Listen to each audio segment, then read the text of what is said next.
So we have a very interesting article over here at Screen Rant. Disney is making the post-original trilogy timeline a Star Wars problem. So funny, guys. As I read this, I'm not sure this is much of a problem at all. Welcome back to the channel, guys. I am Coach here at Echo Base Network, bringing you this episode here today. It says, while shows such as The Mandalorian and the Book of Boba Fett take place between Return of the Jedi and The Force Awakens, timeline problems are arising. This is really funny to me. Let's dig in and see what they're saying. While Star Wars series such as The Mandalorian and The Book of Boba Fett take place after the events of the original trilogy of films, Disney is beginning to create some problems for the timeline. Not only has some confusion been created by The Book of Boba Fett's flashback sequences, but retcons to Disney's own projects have begun to occur as well. Let me break in right there. Praise the Lord. Let's retcon some of those Disney projects. Let's continue. Creating continuity discrepancies for certain events and characters in the galaxy far, far away. While nothing incredibly egregious has occurred thus far, Disney needs to be careful as they continue to produce projects within this period spanning 30 years between Return of the Jedi and The Force Awakens.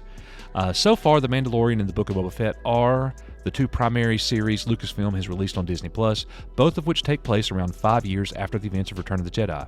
Flashbacks have featured Boba Fett, Temuera Morrison, and his time after his survival from the Sarlacc pit, being rescued and integrated into the tribe of Tusken Raiders within the 5 years before his appearance in The Mandalorian. However, this creates some logic problems when it comes to the overall Star Wars timeline following Return of the Jedi.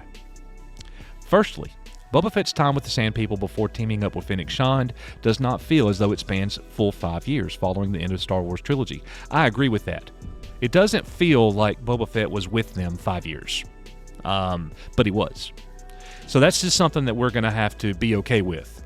You know, and I don't want more flashbacks to make us feel that way. Don't give us any more flashbacks. Please flash forward. So, but I do agree with that, but I don't think that's a problem. Really. While they are implied time jumps suggesting Boba Fett's spent quite a bit of time alone with the tribe of Tuskens was slain by a speederbike gang, that concept isn't conveyed very well. Secondly, the events of the Book of Boba Fett present timeline do not make much sense either. As an example, it should not have taken 5 years after Jabba the Hutt's death on Tatooine for his Hutt cousins to try and claim his holdings. I disagree. They let Bib Fortuna run it, and they stayed back. Maybe the Hutt twins were doing something else. They didn't need to be there in the palace running things. They had a figurehead, so to speak. Well, when the figurehead died and they lost that control there, now they show up. That totally makes sense to me, and I think that's good storytelling, personally.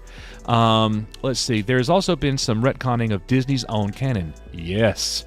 Particularly in reference to the demise in the Sarlacc pit after Return of the Jedi. The Aftermath book trilogy actually revealed the Sarlacc's death, having been unburied and cut open by Jawas after the explosion of Jabba's sail barge. So yes, in the Aftermath book series, Jawas showed up, unburied the Sarlacc, cut it open, and looked for treasure, pretty much.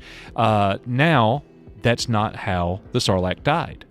And so this is a retcon. I don't have a problem with that. As a matter of fact, you know where I'm heading with this, guys.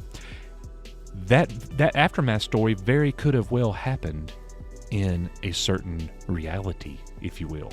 And you know what I'm speaking of. The World Between Worlds happened. It happened in Star Wars Rebels. And all we need is Disney to give us a little bit more information about it, and I think that very well could be happening in the upcoming show, Ahsoka. So anyways, guys, I don't know. I don't think them retconning the things that Disney did in the last couple years or have done is a problem whatsoever. Give us this alternate reality. I don't care how you have to do it. I don't care how confusing it gets. Let's go. We do not want a Star Wars that leads to the sequel trilogy by any means. Anyways, guys, thank you for coming here today at Echo Base Network. Let me know what you think about this in the comments below. Is it a problem to retcon any of these things? Is continuity a problem for you in the current Star Wars timeline? No, I say they destroy all that continuity. Anyways, thank you. We will see you guys on the next one.